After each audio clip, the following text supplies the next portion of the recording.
নমস্কার বন্ধুরা, আমার ছোট্ট ইউটিউব চ্যানেল আর ডেলি জিকেতে তোমাদের সবাইকে স্বাগত। আশা করি ভালো আছো সবাই। বন্ধুরা, যারা আগামী দিনে হাইকোর্টের এক্সামের প্রিপারেশন করছো, বিশেষ করে গ্রুপ ডি, তোমাদের জন্য আরেকটা ইম্পর্টেন্ট ক্লাস প্রাচীন ভারতের ইতিহাস থেকে পার্ট 2। এর আগে যে পার্ট 1 আমি নিয়ে এসেছিলাম সেটা সিন্ধু সভ্যতা এবং বৈদিক পিরিয়ড থেকে 18টা কোশ্চেন আলোচনা করেছিলাম। তো আজকের ভিডিওটা হচ্ছে মহাজনপদ পিরিয়ড থেকে, যেটা হচ্ছে খ্রিস্টপূর্ব 600 থেকে 325 পর্যন্ত যে সময়কালটা, ওই সময়ে যে 16টা মহাজনপদ ছিল, বিশেষ বিশেষ 16টা মহাজনপদ, এই জনপদাগুলির থেকেই কোশ্চেন, যেগুলি নানা সময়ে প্রিভিয়াসের বিভিন্ন রকম পরীক্ষায় জিজ্ঞেস করেছে ইম্পর্টেন্ট কোশ্চেন। এখানে 9টা কোশ্চেন আলোচনা করবো। কোশ্চেনগুলি খুবই ইম্পর্টেন্ট, শুধু যে যারা হাইকোর্টের এক্সাম দেবে তোমাদের জন্য ইম্পর্টেন্ট এরকম নয়, যাদের সিলেবাসে, এক্সাম সিলেবাসে যেরকমেরই এক্সাম হোক না কেন, যদি প্রাচীন ভারতের ইতিহাস থেকে থাকে তাহলে কোশ্চেনগুলি তোমাদের জন্য খুবই ইম্পর্টেন্ট। চ্যানেলে নতুন হয়ে থাকলে অবশ্যই চ্যানেলটাকে সাবস্ক্রাইব করে বেটার এক্সাম প্রিপারেশনের জন্য পাশে থাকবে। আর যদি পারো ভিডিওটাকে একটা লাইক করে অবশ্যই বন্ধুবান্ধবের সঙ্গে, আত্মীয় স্বজনের সঙ্গে শেয়ার করবে। চলো দেখে নিই কোশ্চেনগুলি। বন্ধুরা, প্রথম কোশ্চেনটা বৈদিক যুগ থেকে। একটা কোশ্চেন আমি গত ভিডিওতে মিস করেছিলাম, ঠিক আছে। আর্যরা প্রথম কোথায় বসতি স্থাপন করেছিল? ভেরি ভেরি একটা ইম্পর্টেন্ট কোশ্চেন, প্রিভিয়াস ইয়ারে জিজ্ঞেস করা পাবলিক সার্ভিস কমিশন। এখানে আনসারটা হবে অপশন বি, সপ্তসিন্ধু। এই সপ্তসিন্ধু যে অঞ্চলটা, সেটা কোথায় অবস্থিত, এই ডিটেলসটা পড়লেই তোমরা জেনে যাবে। এখান থেকে পড়ে নেবে। আর্যরা অনুমানিক 1500 খ্রিস্টপূর্বাব্দে এই সপ্তসিন্ধু অঞ্চলে প্রবেশ করেছিলেন। তো এখানে জিজ্ঞেস করা হয় কখনো কখনো কম্পিটিটিভ এক্সামে, আর্যরা কোন পর্বতের গিরিপথ দিয়ে প্রবেশ করেছিলেন ভারতে? ঠিক আছে, ইন্দুকুশ পর্বতের গিরিপথ দিয়ে। ভেরি ভেরি একটা ইম্পর্টেন্ট কোশ্চেন কম্পিটিটিভ এক্সামের জন্য, পড়ে নেবে। নেক্সট কোশ্চেন, ভেরি ভেরি একটা important question, which Indian king was opposed Alexander? কোন ভারতীয় রাজা আলেকজান্ডারের বিরোধিতা করেছিলেন? ভেরি ভেরি একটা ইম্পর্টেন্ট কোশ্চেন সব সময়ের জন্য। এখানে আনসারটা হবে অপশন সি। যারা আমার যুদ্ধ নিয়ে, বিশেষ বিশেষ যুদ্ধগুলো নিয়ে একটা ভিডিও করেছিলাম, সেখানে তোমরা এই ডিটেলসটা পেয়েছিলে, ঠিক আছে। এখানে ব্যাটেল অফ হাইডেসপাস বা হিদাসপিসের যুদ্ধ। রাজা পৌরস, পৌরবা কিংডমের, পৌরবা রাজবংশের রাজা পৌরস আলেকজান্ডারের বিরোধিতা করেছিলেন।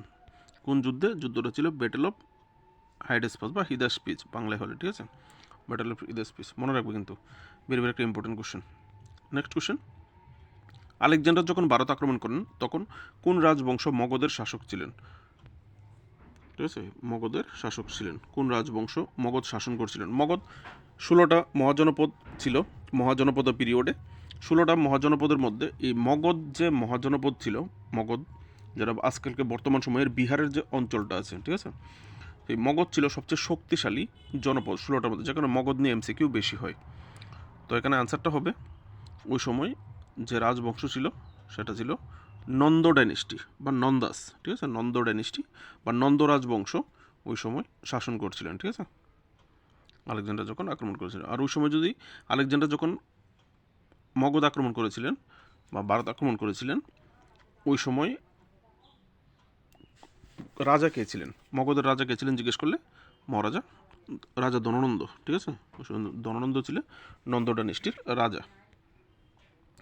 আরেকটা ভেরি ভেরি ইম্পর্টেন্ট কোশ্চেন, অনেকবার জিজ্ঞেস করা একটা কোশ্চেন, এটা ত্রিপুরার পাবলিক সার্ভিস কমিশনও জিজ্ঞেস করা কোশ্চেন, ঠিক আছে। মগধের নিম্নলিখিত শাসকদের মধ্যে কোনটি মহান আলেকজান্ডারের সমসাময়িক ছিলেন? আলেকজান্ডার যখন ভারত আক্রমণ করেছিলেন, যে ছিল ওনার সমসাময়িক যোদ্ধা ছিলেন, ঠিক আছে। তো এখানে আনসারটা হবে ধননন্দ, কারণ তিনি যখন মগধ আক্রমণ করেন ওনার সময় রাজা ছিলেন ধননন্দ। তো ধননন্দই ওনার সমসাময়িক ছিলেন, ঠিক আছে। ভেরি ভেরি একটা ইম্পর্টেন্ট কোশ্চেন। নেক্সট কোশ্চেন, প্রাচীন ভারতে মগধ রাজ্যের প্রাচীনতম রাজধানী কোথায় ছিল, বা প্রথম দিকে মগধের রাজধানী কোথায় ছিল? In ancient India where was the earliest capital of Magadha kingdom? ঠিক আছে, তো মগধের যে প্রথম দিকের বা প্রাচীনতম রাজধানী ছিল সেটা ছিল রাজগীর, অপশন বি। বর্তমানে রাজগীর, ওই সময় ছিল রাজগৃহ। এখান থেকে দেখে নেবে ডিটেলসটা, ঠিক আছে। ওই সময় ছিল রাজগৃহ, যেটা বর্তমানে রাজগীর আধুনিক ভারতে, ঠিক আছে।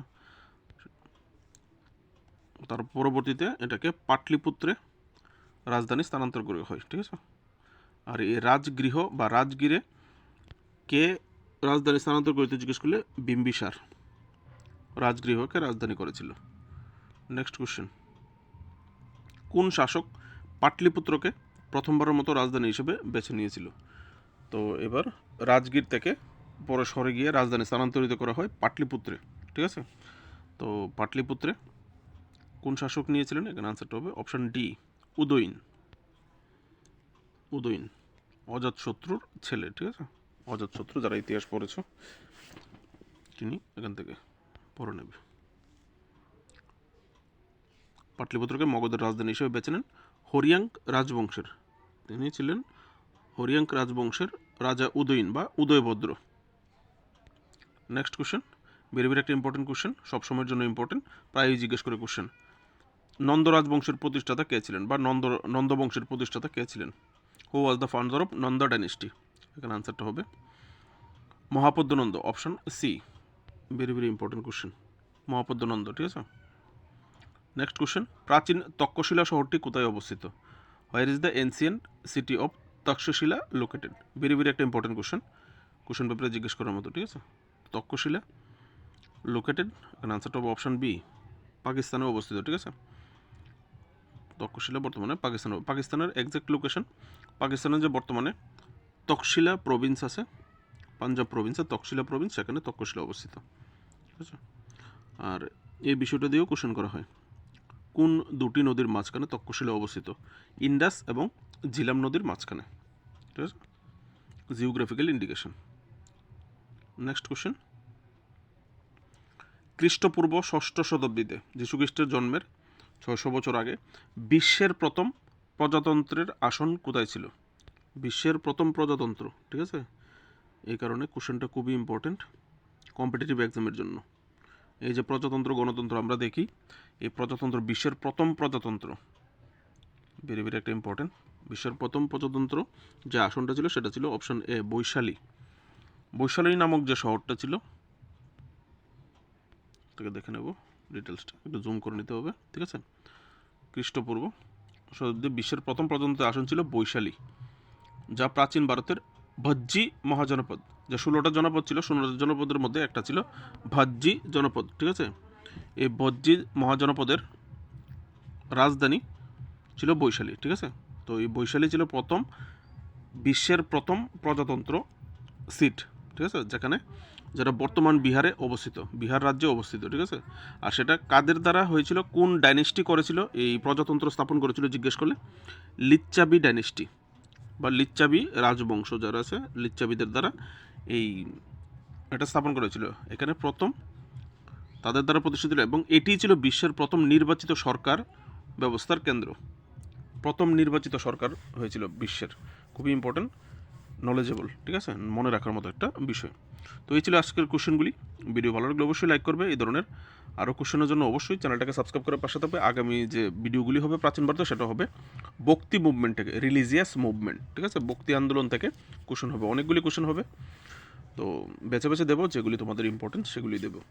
আর প্রত্যেক ভিডিওতে আমি ভুলে যাই একটা কথা বলতে, তোমরা যারা হাইকোর্টের গ্রুপ ডির এক্সামের প্রিপারেশন করছো, হ্যান্ড রাইটিং কিন্তু তোমাদের ভালো হতে হবে। আমার একদমই মনে থাকে না, আমি ভুলে যাই। হাতের লেখা স্পষ্ট এবং পরিষ্কার হতে হবে, না হলে কিন্তু ফেল হয়ে যাবে, যতই ভালো পরীক্ষা দাও না কেন। হাতের লেখা পরিষ্কার থাকতে হবে, ইংলিশ এবং বেঙ্গলি দুটোটা ক্ষেত্রেই। বেশি করে লিখতে থাকো, পেপার দেখে দেখে খাতায় লিখে প্র্যাকটিস করো, যে কোনো জায়গা থেকে লিখে প্র্যাকটিস করো, হাতের লেখা খুব সুন্দর হবে, ঠিক আছে। লিখতে লিখতে হাতের লেখা খুব স্পষ্ট হয়। ভালো থাকবে, সবার জন্য শুভকামনা, বেস্ট অফ লাক।